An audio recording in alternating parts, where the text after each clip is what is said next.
And Sky's Ivor Bennett. And Ivor, obviously the hope of the government is that these flights will deter people from getting on those small ships and ending up on the shores of Dover where you are. Yeah, that's their insistence and that's their hope, but it doesn't seem to be the case at the moment because as I speak, some migrants are getting off a border force vessel and making their way up the jetty here at the port of Dover and making their first footsteps on British soil. They've just arrived.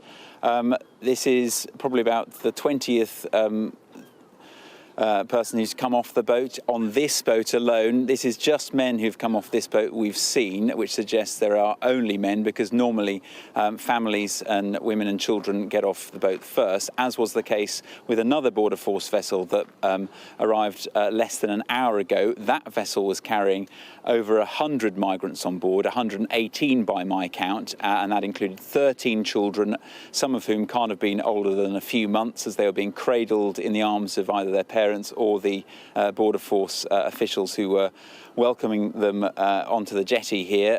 The youngest especially appeared to be in quite a lot of distress and discomfort. Obviously, they've spent a number of hours at sea. It's very hot here, so they're probably hungry, tired and dehydrated. There was also a heavily pregnant woman on the last boat full of migrants who appeared to be again in quite a lot of discomfort as she gingerly made her way up the jetty here. So I have asked some people where they're from, and among the answers was Iran, Iraq, Afghanistan, Ethiopia, Syria. And when I asked them if they knew they may be sent to Rwanda, deported to Rwanda, one person shouted back saying no Rwanda, but all of the rest didn't even appear to know what I was talking about. So it seems, which kind of flies in the face of this government assertion we've been hearing this week and especially this morning, that this policy of deporting asylum seekers who arrive here illegally on small boats to Rwanda,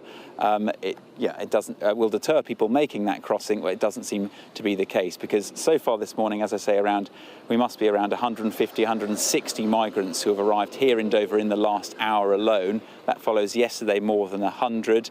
They're the numbers coming in, the numbers going out. We still don't know exactly how many will be on that flight if it leaves tonight. The latest figure we had was 7. But we understand there will be more individual appeals against deportation to be heard today, so that number could be dwindling further. The government insists the flight will go ahead even if there's just one passenger on board. All the while, though, of course, if the weather stays like this, I think we can expect the migrant arrivals, the small boat arrivals, to continue increasing as they are today.